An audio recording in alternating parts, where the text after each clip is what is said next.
Tonight, we truly appreciate it. We're going to start the June 28, 22 business meeting. If you all could please stand for the Pledge of Allegiance. Pledge of Allegiance.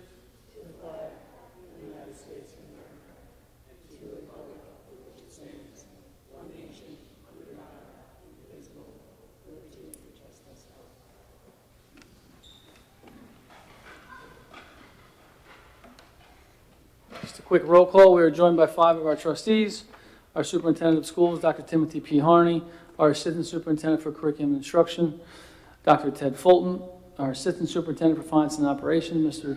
Lou Frontario, our district legal counsel, Mr. Edward McCarthy, our district clerk, Ms. Suzanne Benetti, and a sad night that we are with our student rep for the last time, Ms. Grace Witt. Just a few announcements. As always, there are 2 opportunities for the community to participate during the Board of Ed meeting. The first is just before the board takes up its agenda, and the second follows the disposition of all agenda items. If you'd like to speak, you must be a community member. We ask that you come to the back of the podium. If you are not a community member, you must be voted in by the majority of the board.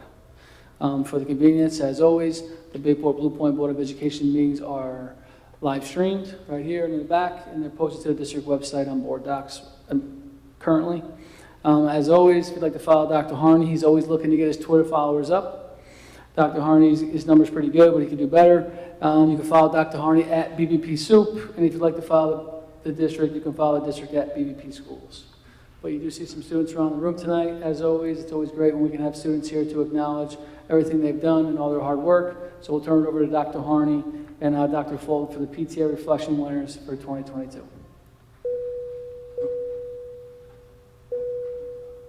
There we go. Sorry about that. First of all, I'd like to welcome everybody here tonight. I'm going to hold my report until after we do the PTA reflections. So if you recall, we were supposed to do the PTA reflections late May, early June, but unfortunately we had to go virtual for that meeting. So we wanted to still acknowledge our students, so we wanted to welcome them here tonight. So first of all, welcome to all of our students and all our award winners. That being said, I'm actually going to turn it over to Dr. Fulton, and he's got something for each of you. So again, congratulations to all of you.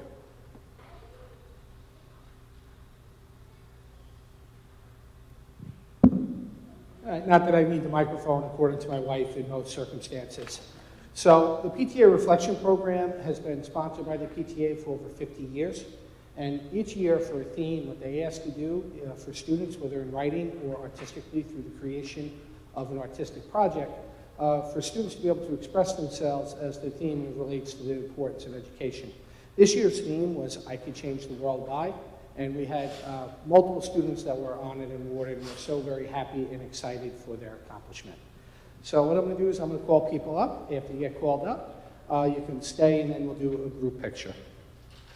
So we're going to start with Blue Point Elementary, and the first person we're going to call up is Duke Weinstein.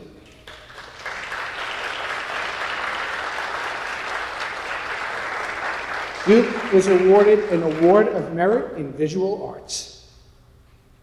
Congratulations. Great job. I think you can go, Duke. Yeah. Duke has a very important place to be. Next up, presented Award of Excellence in Visual Arts, Abigail Langley.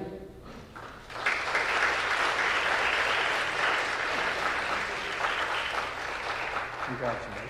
And, you can actually stay. Yeah. Honorable mention in literature, Sienna O'Hagan. Let's stay. Honorable mention in visual arts, Spencer Powell.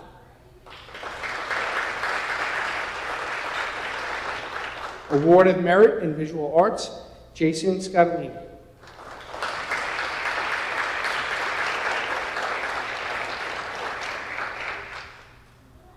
Congratulations to that. And you can stay right there. All right. An Award of Excellence in Dance Choreography, Charlotte Watson.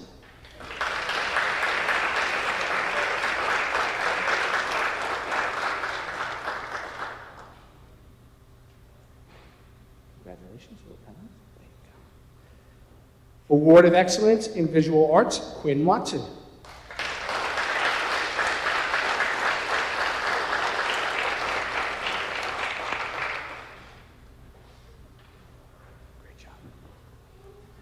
All right. So our next building is we're going to Sylvan Avenue, and we're going to go for honorable mention, visual arts, Kyle Bruckner.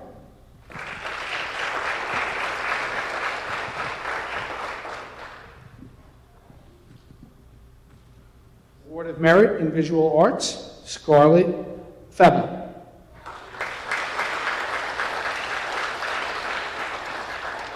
Award of Excellence in Visual Arts, Charlotte Jordan.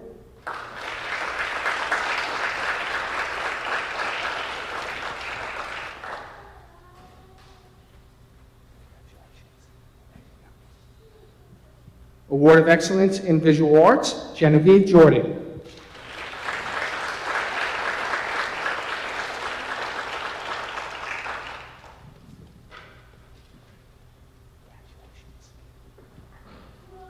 And the Award of Excellence in Literature, Krish Patel.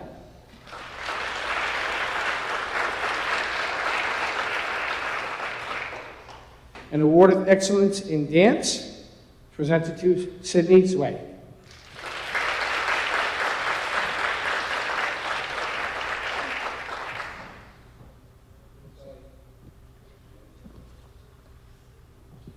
Sydney was also the Suffolk County Award winner.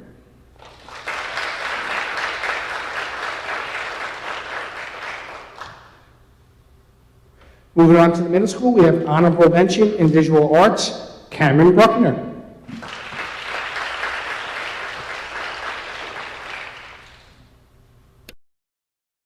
The Award of Excellence in Dance, winner, Anastasia Saran.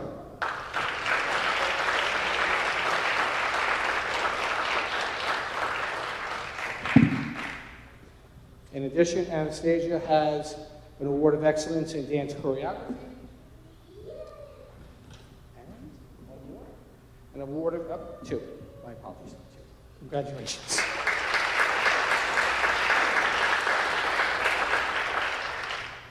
Award of Excellence in Visual Arts, Suffolk County winner for John Finn McInnes. He also received an Award of Merit. Congratulations.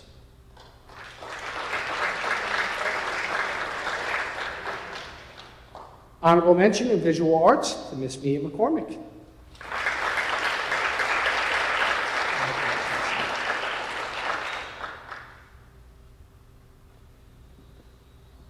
We also have a Suffolk County winner, an Award of Merit for an Award of Excellence in Literature, John Day Patel.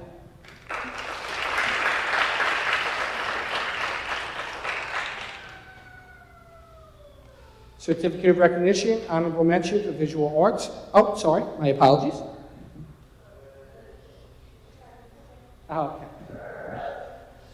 The Honorable Mention in Visual Arts, again for Jackson Zway.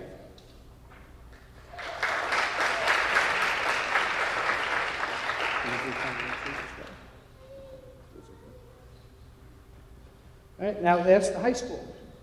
Award of Excellence for Music Composition, Arleia Ducher.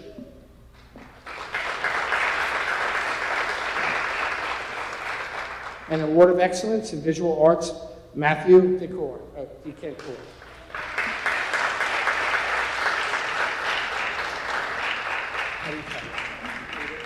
It's Matthew Decatur. My apologies. So if we can give everyone another one big round of applause and congratulations.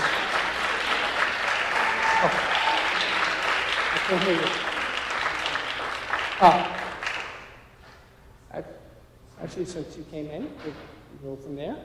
And as she came in, honorable mention for literature, Sienna O'Hagan.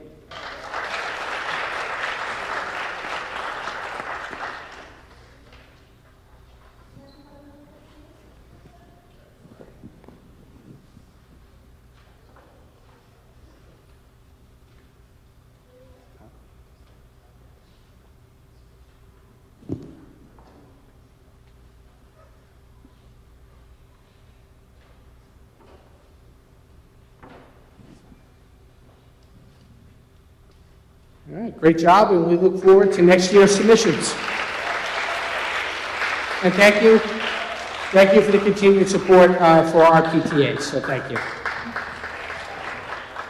Yeah, congrats, guys. I know there's no other place you'd rather be during the summer, but if anybody would like to leave, this would be the time. We would totally understand. Have a great night, and thank you so much for coming. Again, congratulations, guys. Bye, good to see you.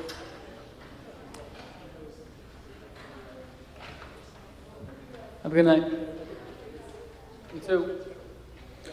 Congrats, guys. Have a good summer.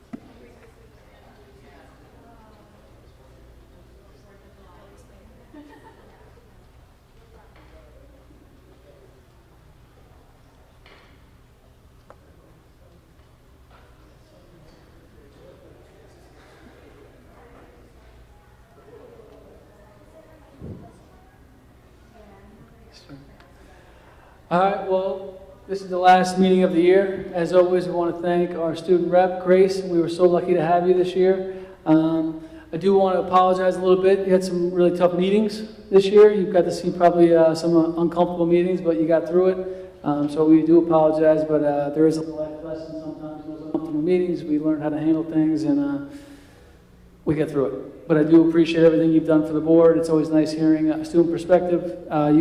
I don't know you personally from these, other than these meetings, but you seem to be the nicest, sweetest girl ever. So we're so thankful, and we know you're going to go on to make Bayport Blue Point proud, and we appreciate everything you've done. I'm sure there's a lot better things you could have been doing throughout the year than being with us twice a month, but we do appreciate it. So the board wanted to get you a little something in the administrative team.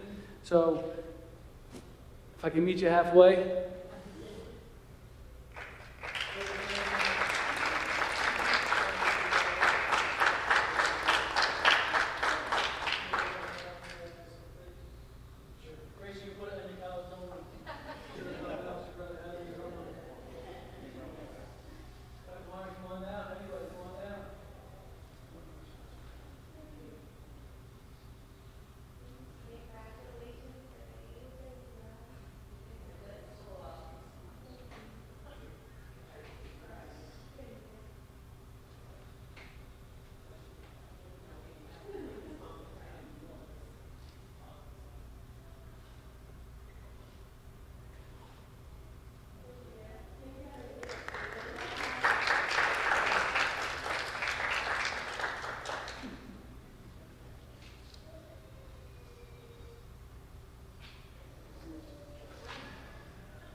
Grace, again, thank you so much.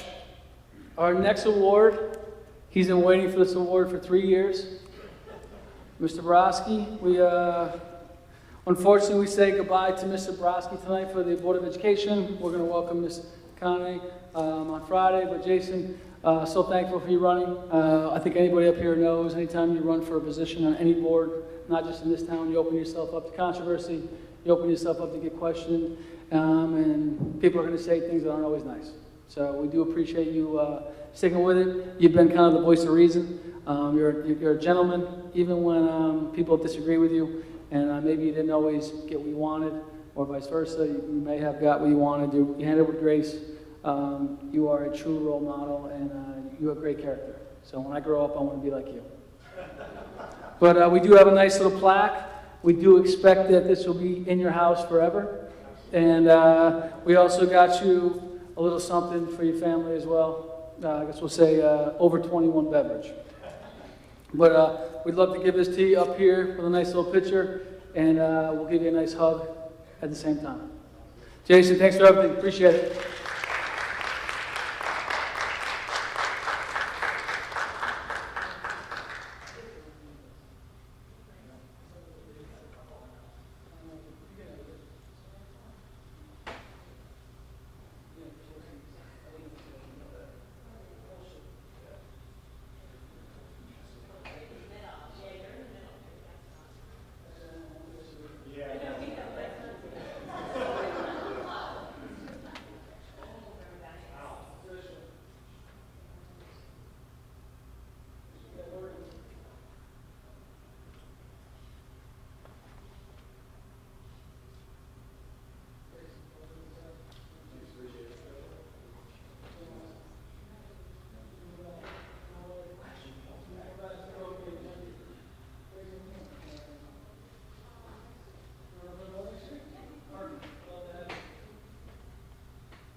At this time, we'd open up to any community new business. Anything for us? All right. We'll turn it back over to Dr. Harney for a superintendent report. Thank you, Mr. Miller. And as I would also like to, one, congratulate Grace on graduation. And I also want to thank you for your year of service. As Mr. Miller was saying, it's not always easy, but it is something that you'll take with you. And I can honestly say I'm super proud of you, and I know you're going to represent BBP well. So thank you for everything. And Mr. Borowski, I'd like to thank you as well for all your support over these 3 years. What you brought to the board is something that I cannot put into words, so I just really would like to thank you for everything and all your efforts and all your insight. I really do appreciate it, so thank you so much.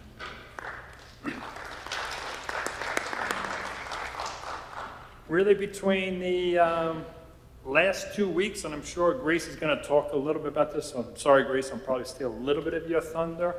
But obviously, over the last 2 weeks, we've had a number of either moving up ceremonies for our fifth grades at the 3 elementary schools. On 2 of them, we had tremendous weather at Sylvan Elementary and on Academy Street. Blue Point had to go inside due to the weather, and so did the middle school, but all 4 moving up ceremonies went very well. And our principals really did a great job with that, so thank you to them. And then I'd also like to congratulate and thank Mr. Haas and his administrative team and everyone at the building level. The amount of work that buildings and grounds and the technology department, along with administration, put in over these last couple of weeks to prepare for these events, really nobody has any idea, so I'd like to thank you and everybody that was part of that. The idea of pre-prom, which was that Thursday night before graduation, it was absolutely outstanding. It was great to see. One of the things I was saying that night is it's truly what BBP is all about. We had family and the students together on the front lawn. It really was a great sight, and I think all the students had a nice time with that. And then obviously then they went to the prom via the buses. And then graduation itself, which was Friday night. Again, perfect weather for us.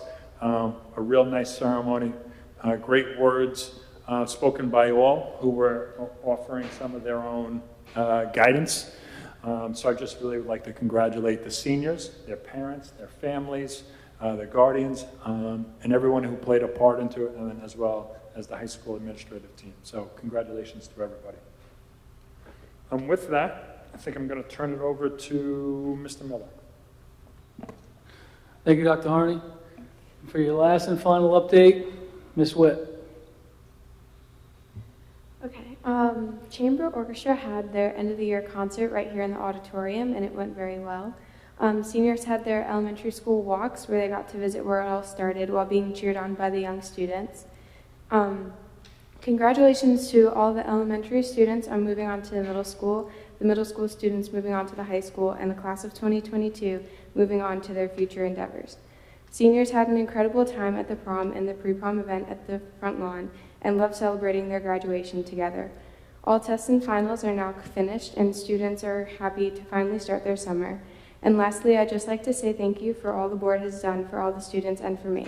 I have so greatly appreciated your support and encouragement this year, and I am so happy to have had the opportunity to represent this student body and learn more about this side of school.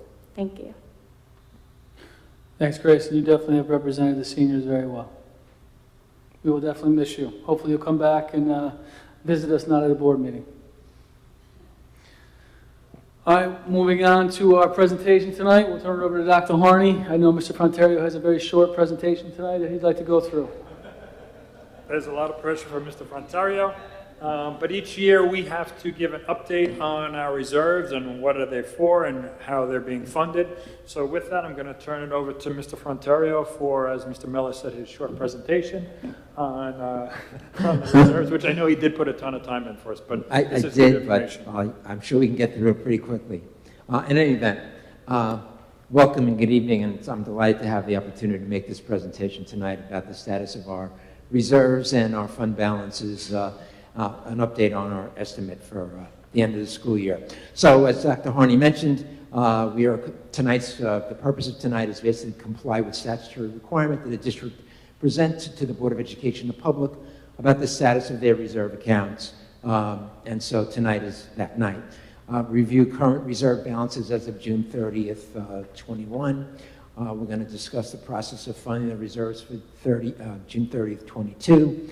Discuss reserves and fund balance as a function of total operating budget, which they'd like to do here in Bayport Blue Point. Discuss the rules and restrictions and regulations. Sounds like a lot, but believe me, I can run right through it. Projected fund balance for the fiscal year ending June 30th of 22, and some board resolutions that are on the agenda for tonight, which we're going to ask the board to approve, which basically set the levels of additional funding should we have available fund balance to put back into the reserves. So I set these levels high so that I don't have to come back to the board and ask for to raise the amount of money that we would put back into the reserve. And again, that's from available fund balance. It'll make more sense to you as I go through this in any event. And then, of course, questions. So this is the table of reserves as of June 30th, 2020. This is, I got appointed July 6th last year, and when I came in, this was our reserve balances. So you can see we have 2 retirement reserves, the employees' retirement and teachers' retirement. We have our employee benefits accrued liability reserve, our workers' comp reserve, and our unemployment insurance reserve. And as you can see, the balances, those had been audited before I got here, and so they welcomed me when I showed up. And during July and August and September, our auditors were in reviewing our books and records and determining ultimately how much money was available to put back into our reserves.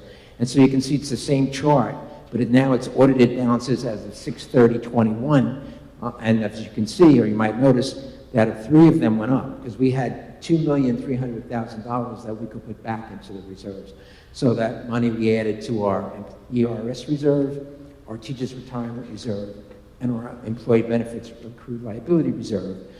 Pretty much the workers' comp is fairly well funded already, and in terms of the unemployment insurance reserve, the state controller indicated in their report that we are more than well funded in the unemployment reserve, so nothing got added to that from the available $2,300,000. Obviously, we're going to have a balance at the end of this school year. We're not sure where that is. We won't know till the end of our audit, which is around September. So that's why there's a question mark when you look at the same chart right now for 6/30 of 2022. But we will know at some point, and those recommendations will be made. You've already set the resolutions for the maximum we could put in. We're going to do that tonight. And then in September, October, when the audit's over, I will ask you to approve the additional amounts that are going into each of the reserves. So this is kind of what the process looks like. So the opening balance on June 30th of 2020 was kind of like what I walked into. So this is the audit that was being finished and done when I showed up. And to each of those reserves, and you'll notice the balance, the total was $7,261,437, the addition of all our total reserves. First step is you have to apportion any interest that's earned for each of the reserves, so that was added. You subtract any uses of reserves. In this case, we didn't use any. In the year that we're ending now, we did use some, and you'll see that in a moment too. You add the opening balance and the interest, and if you had used any reserve, you would subtract it out, but whatever. So we take our opening balance, our interest, and we come up with a new balance before additions.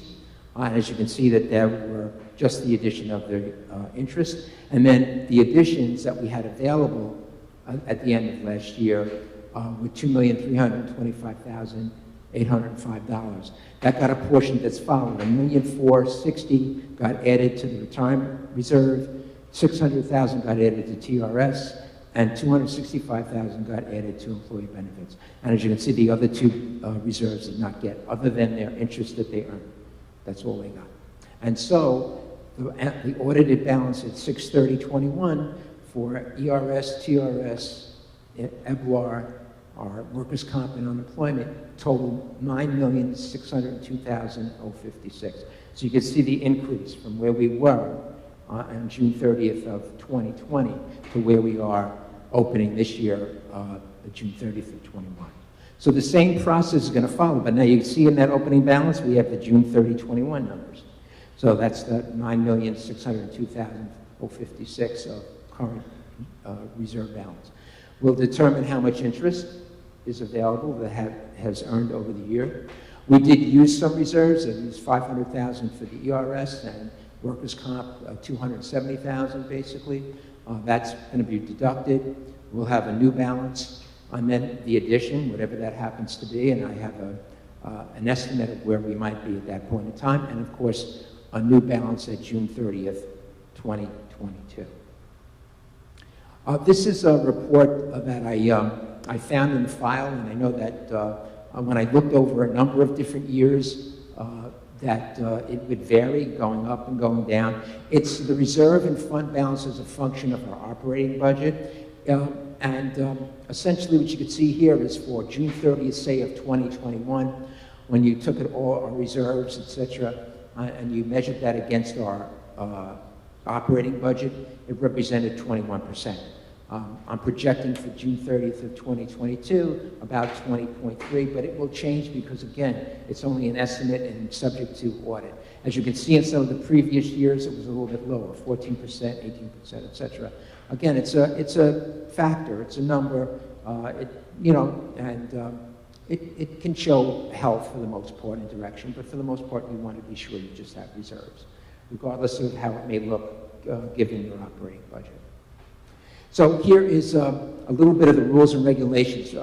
Reserves are highly regulated and by law, and so the Reserve for Retirement Contribution, ERS, this reserve is governed by General Municipal Law 6-R. The funds can be used to pay employee retirement expenses for civil service employees only. The restriction limit as much money you can put in actually. There is no necessary limit. They don't talk too much about it.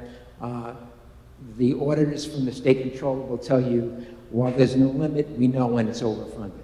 Our goal with this, basically, and I'm not going to read it all, is that we currently have our expenses about $1 million for ERS, and our current reserve balance is $4.2 million. We would like, that's about 4 years.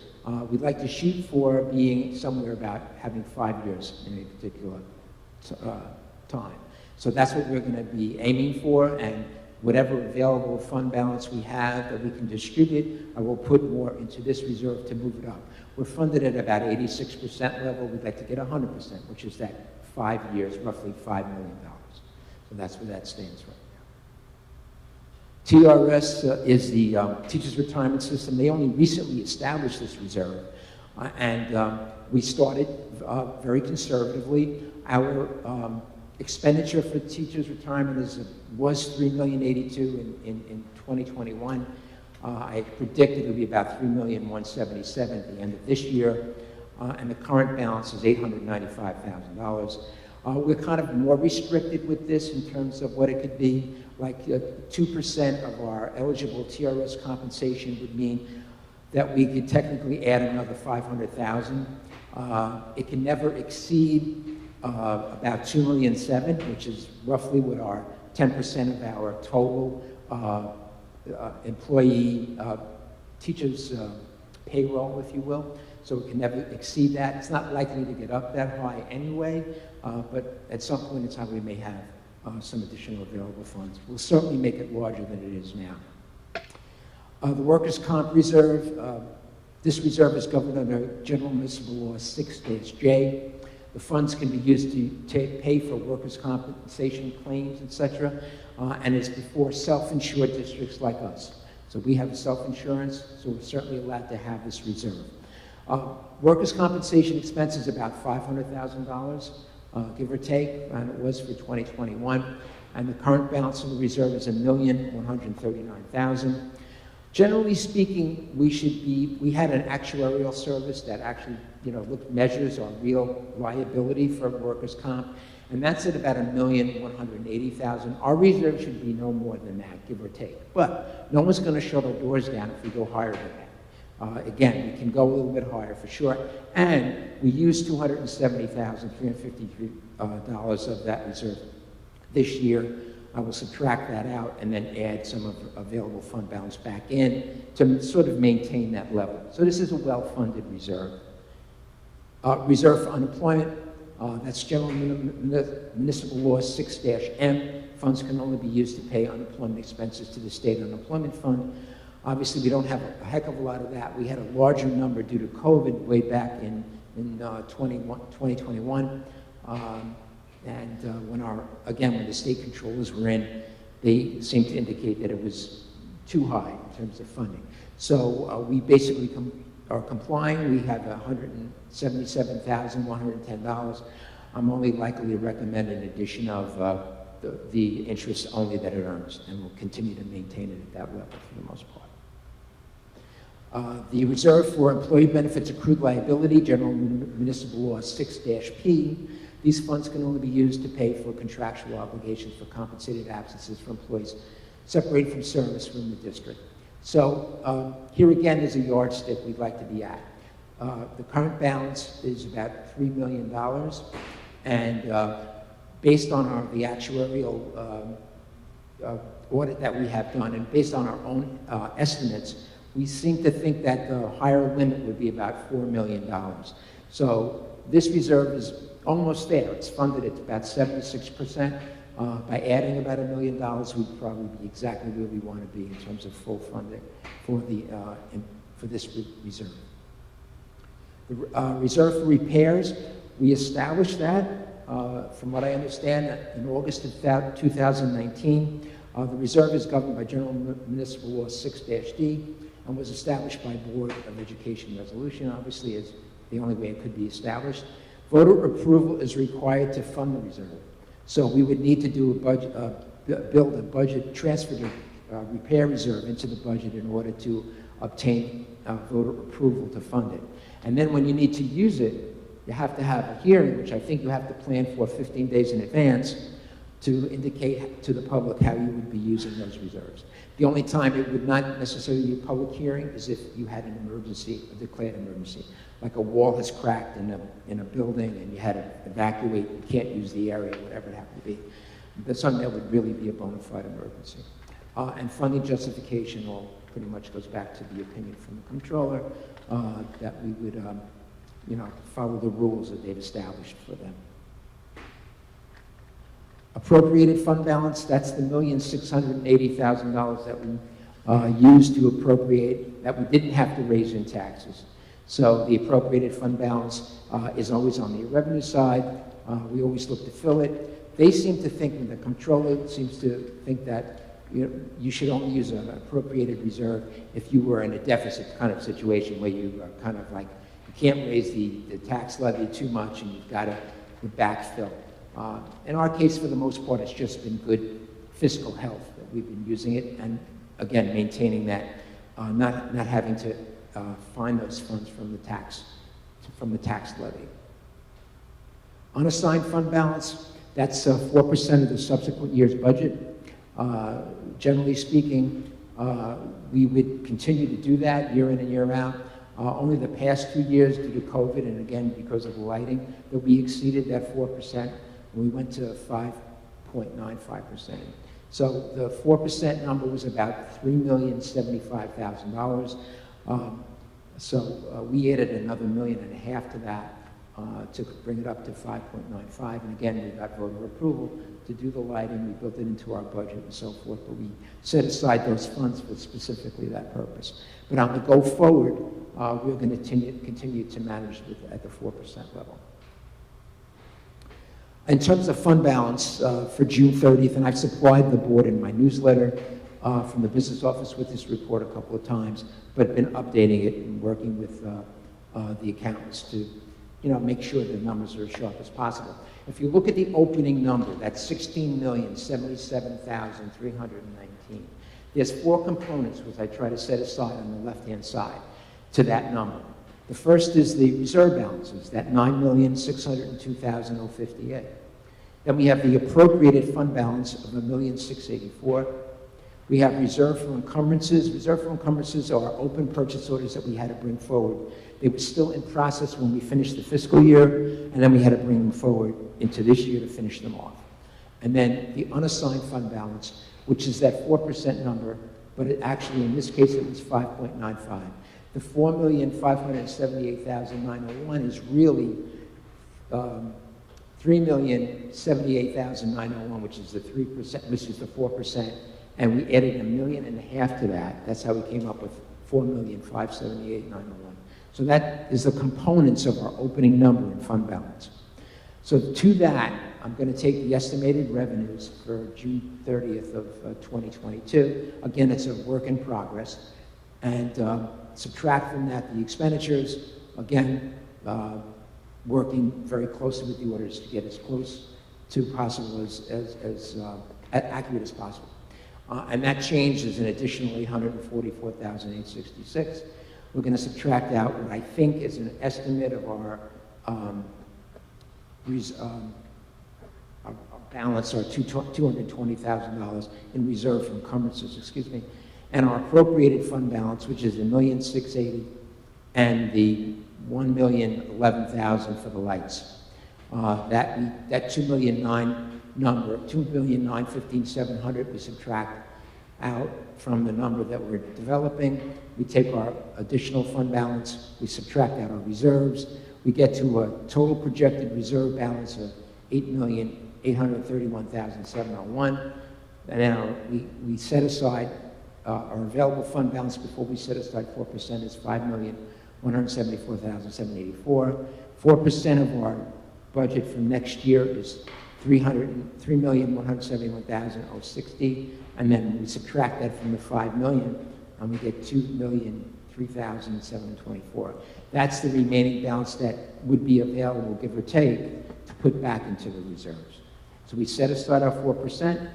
We have our reserves are still in place, and we have roughly $2 million to put back into the reserves. Okay, so this is the, in your packet tonight are 5 resolutions, and basically here I'm asking you to approve a resolution that would allow us to put at least not to exceed $1,500,000 back into the employee benefits accrued liability. Again, that's a high number, set high, so that I don't have to come back to you to revise it. The same thing with the unemployment reserve. We're not going to put $500,000 in, but just to be on the safe side, I put a number down. We probably won't put any money into this particular reserve. The employees' retirement system, a $2 million figure. Again, whatever's available, ultimately it makes sense, will be what is recommended to add to that reserve. And same thing with TRS, $1 million. It's going to be, again, setting the limit high. And for workers' compensation, also setting the limit high at $2 million. Again, ultimately, you'll approve reserves in September that say the exact number that's going back into each reserve, the exact number based on what was available at the end of the audit. Questions? Thank you, Mr. Panteria. Any questions from trustees?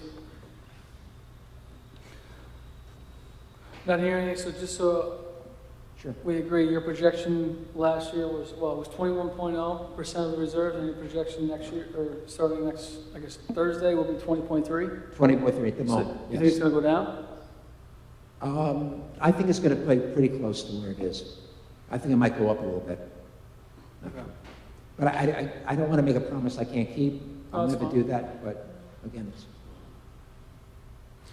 Any questions from anybody in the audience? Dr. Harney, Ms. Montero, thank you so much, sir. Appreciate you. your time. Pleasure. Moving on to consent agenda. Are there any items the board would like to remove the consent agenda and place on the regular agenda? Not hearing any. Can I have a motion to approve consent agenda items G, H, I, J, K, and L? Mr. Brodsky, second. Ms. Pignataro. Any discussion? All in favor? Opposed? Abstentions? Motion carries 5-0. Moving on to the regular agenda, can we have a motion to gratefully accept from the BBP PTA, Sylvan Avenue High School in Jostens? Mr. Borowski, second. Mr. Rowan. As always, we always want to thank anyone who donates money. PTA has done a great job, an amazing job over the years donating and making sure student activities are continuing to be funded. So, for example, Blue Point Elementary is donating $2,500. Sylvan is donating $5,300. High school is about $215, and for the scholarship fund from Jostens is about $500. So again, thank you guys so much. We truly appreciate it. All in favor? Opposed? Abstentions? Motion carries 5-0. Open it up to the community for any more new business. Not hearing any. Any trustees with new business? Mr. Brosky. You know it wouldn't be me if I didn't say something, right? So, last chance to get on the soapbox, so I figured I might as well take it. So just wanted to take the opportunity to thank Dr. Herney, Dr. Fulton, Mr. Frontero, and Dr. Herney's entire administrative team. I do not have an educational background, so I wasn't entirely sure what I was getting into when I took this position, and I can definitely say that, you know, particularly in early stages, they definitely helped me along with understanding, you know, the educational aspects of, you know, regulations, rules, things like that. So definitely helped me get into kind of the swing of things and make me a more productive trustee. I also want to say, Dr. Herney in particular, that, you know, as the steward of the district, I definitely, without a doubt, see you as somebody that wants nothing but the best for all the kids in BBP. And as a leader of the district, I don't know that you could potentially ask for anything more than that. I also want to talk to my fellow trustees. You know, it's been a pleasure serving with all of you. Good luck to, and congratulations to the newly elected trustees that we have here. I know that there were times, as Mr. Miller alluded to, that, you know, we've had disagreements, but it's always been extremely professional, and I see it as a team, and we're all trying to kind of pull things in the same direction. We are elected officials, I understand that. At the same time, we are not council people, we are not senators, we are not assembly people. I have definitely seen, and over this past year in particular, some trustees subjected to reactions that aren't necessarily proportionate to what I think their authority is. So just something to keep in mind that, you know, we're all human beings up here. We're really just all trying to do the best for the district, best for your kids. You know, one of the things that kind of stuck out to me when I was watching Meet the Candidates tonight, I didn't get a chance to watch it live, so I watched it on YouTube, was that almost without fail, everybody said that the top priority for the Board of Ed is unity, or conquering this great divide that's out there right now. I don't see that as the role of the Board of Education. To me, sitting in this seat, my goal has always been enabling and providing whatever we possibly can to make sure that each kid in our district reaches their potential, regardless of what that is in terms of academics, athletics, social, emotional well-being, mental health, trade schools, all of that. I mean, that is something that, in my opinion, is the role of the board, and it's not something that changes based on the political climate that's outside. In my opinion, you know, if there's division, that is a individual problem for all of us to solve. And that's something as community members that you know, is up to us to figure out. It's not, and one of the first things that I think we need to do, and listen, this is just my opinion, is it's enough of this Team A and Team B nonsense. That stifles creativity as an individual. When you get into this tribalism like that, that is not what BBP is. I mean, you can look around, you can go down the street, go to a Little League game, and people are smiling, they're friendly, they're talking to each other. That is what we need to get back to. We need to get away from people saying that we should be mad at each other and everything being a litmus test.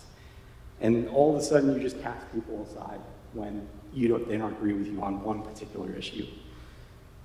Lastly, because I know everybody wants to get out of here, I just want to thank the community for the opportunity to serve you for the past 3 years. It has weighed heavily on me in this seat, and it is not just showing up every other Tuesday that makes you a trustee. There are committees, there are countless hours of reading newsletters and staying informed about what we're going to be talking about. So it has gotten to the point for me where, due to some changes at work that I don't feel I have the time to be able to adequately dedicate to the role anymore, unfortunately. So with that, I just want to say, I've always done my best to not represent myself or my individual views. In fact, I know there's definitely been times where I've been in the seat and voted contrary to my own personal beliefs, because that's not my role when I'm sitting here. It's a role for the community. So once again, it's been a privilege to serve Bayport Blue Point. And I've been joking around with the trustees. I'm not dying. You will actually see me around town still. So, feel free to say hi and talk to me about something other than the school district. Thanks.